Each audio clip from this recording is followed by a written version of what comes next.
आज दो टेस्ट बताने जा रहा हूँ मैं आपको।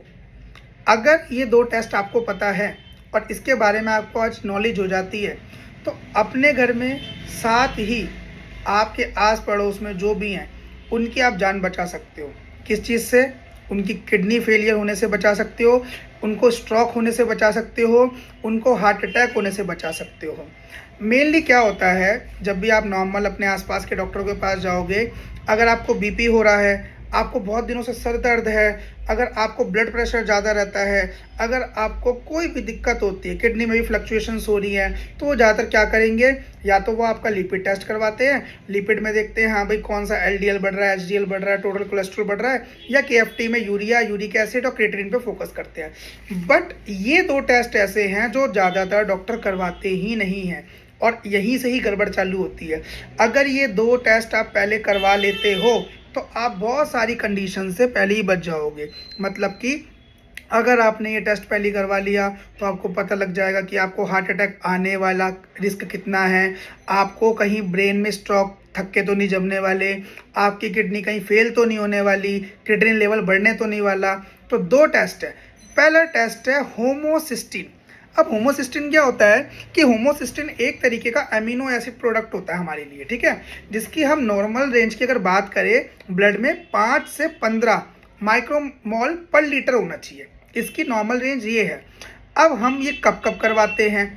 अगर सपोज डैट अगर मुझे डाउट हो रहा है मेरे पेशेंट को हार्ट अटैक का रिस्क बढ़ रहा है, या मेरे को डाउट है उसका रिस्क ज़्यादा हो सकता है या आ सकता है, तब मैं करवा दूंगा।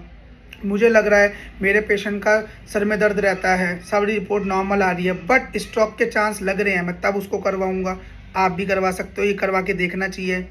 ब्लड वेसल्स के अंदर इन्फ्लामेशन आ रही है, मतलब सूजन आ रही है, वो आपको दिखेगी नहीं, बट आपके अगर हाथ पैरों में, पिंडलियों में vitamin B, vitamin B 12, vitamin B 6, folic acid ये कम रहता है, ये वाला प्रोटीन तब भी आपको एक हिंट देगा कि भाई आपका बी 6, बी 12 और आपका फॉलिक एसिड ये आपके कम हो रहे हैं, ठीक है। तो अगर हम देखें कि होमोसिस्टिन हम क्यों करवा रहे हैं, हार्ट के पेशेंट में करवा रहे हैं, विटामिन बी डेफिशिएंसी अगर होने वाली है उसके लिए करवा रहे हैं, स्ट्रोक आने वाला है उससे पहले एक आपको ये मार्कर बता देगा कि भाई आपकी बॉडी में स्ट्रोक आने वाला, समझ जाओ। दूसरा टेस्ट है सिस्टीन सी, जिसके बारे में आजकल इंस्टाग्राम पे, यूट्यूब पे बहुत चर्चा हो रही है, बट थोड़ा सा डिस्क्राइब करते हैं इसको। सिस्टीन सी एक तरीके का ये भी आपका अमीनो एसिड है। क्या करेगा? नॉर्मल रेंज सबसे पहले पता कर लेते हैं इसकी। नॉर्मल रेंज कितनी है?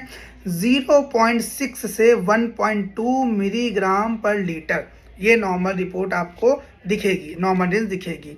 अब क्या है, अगर सपोज डैट किसी का केएफटी आपने करवा लिया, अब केएफटी के अंदर सीरम क्रिएटिनिन तो आपका क्या हो रहा है, नॉर्मल है, घटा हुआ है या नॉर्मल है, बट आपका जीएफआर कम हो रहा है, तो आपको सिस्टीन सी करवाना चाहिए, ठीक है। क्योंकि ये क्या है, अगर किडनी अर्ली डैमेज पे है तो सबसे बढ़िया सेंसिटिव टेस्ट है क्रिएटिनिन की, से पहले जानने के लिए कि आपकी बॉडी के अंदर जो किडनी फंक्शन है वो सही है कि नहीं है। क्योंकि किडनी के अंदर का क्रिएटिनिन बढ़ा वो तो लास्ट स्टेज है, तो वो तो गया।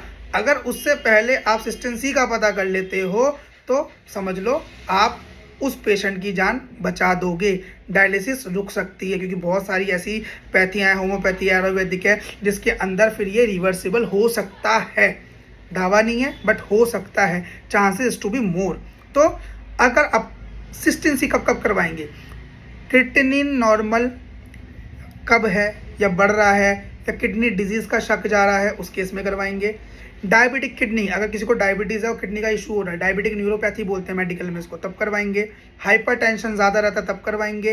या एल्डर पेशेंट में हम करवाते रहते हैं हर साल में या 6 महीने में कि भाई ठीक ठाक चल रहा है कि नहीं चल रहा है। तो ये दो टेस्ट हैं, अगर आप करवा लेते हो या हर साल लगवाते हो तो आपको पता रहेगा कि आप अटैक वाले बन रहे हो, स्ट्रोक वाले बन रहे हो या किडनी फेलियर वाले बन रहे हो, ठीक है।